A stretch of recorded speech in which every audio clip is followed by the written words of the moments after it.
Hello, it's me again, Chessa. So, today guys, kay mag-backlight ta padulong panagsama pastiyot. Kay akong duty is alauna pa. So, sa iyo pa man is alas 9 pa man. So, hinahinay tag-backlight rumahiyo sa na atong tami guys. Mga kabilbilan na to mga madi ato ng ilakaw trust sayo pa sa kabuntagon kay aron mas singot sa tapalag sa aron dili na kutas pamati ilakaw. So, ubani ko ninyo guys akong paglakaw padulong sa panagsama pastiyo.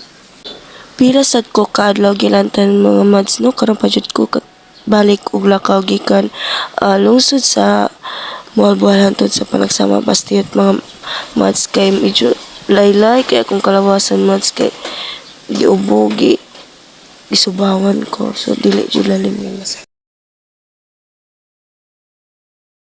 Abot na jud in town ko dire sa boundary sa panagsama bastiyot mga mads so hapit-hapit na mga mads maabot.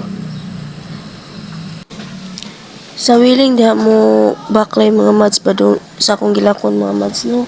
Mas maayo diri mads kay dili kay ingon tangason. Kuan ra kanang medyo flat ra jud siya na gamay pero tungason pero okay ra jud siya mga mads. Nya maligaw ra sad ka magtanatan sa isig kilit kay naa man poy mga kananan, mga hotel na imong makita nga nindot kaayo mga mads. Sa tinuod lang mads no, tapulan kay kumula ka pa doon sa mga mads kay medyo layo mo dyan na og kanang gikan pag highway hantod sa mga mads layo mo dyan na siya mads no baklayan pa man pero tapulan kay ko sa mga baklay mads pero diri pa doon duty mads no choice mads kay medyo price kayo ang ilahang plate diri mads so no choice mads magbaklay lang ta kay aron makatipid-tipid sa ta. Yes, sa mga uban diyan nga nagtrabaho diri sama nako diri sa panagsama bastiyot you know na nga pila ang plate diri padulong diri so it's up to you guys. Ako kay nandiyo ko magbaklay kay aron makasave sad ko sa complete.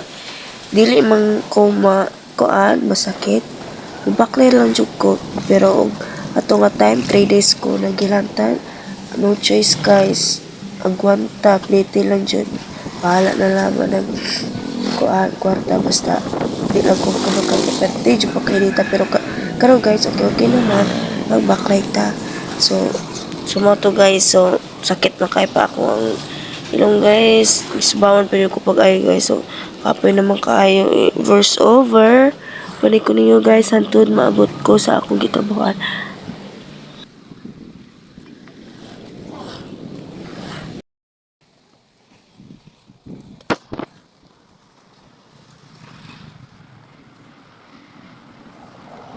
Nakakita ko gwapo guys o tulog ka buo kisay ganahan din ha.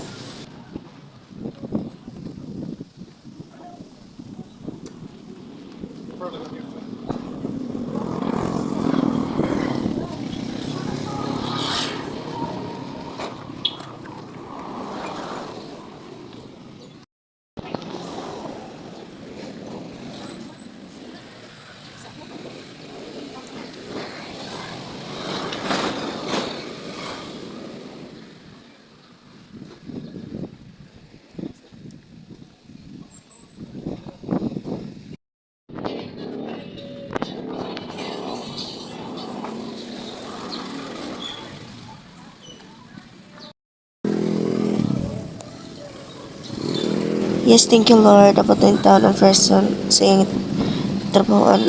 So, salamat kay Lord na abot na yung taon ko safe and sound. Thank you for everyone for watching. Have a good day, everyone. Buyers!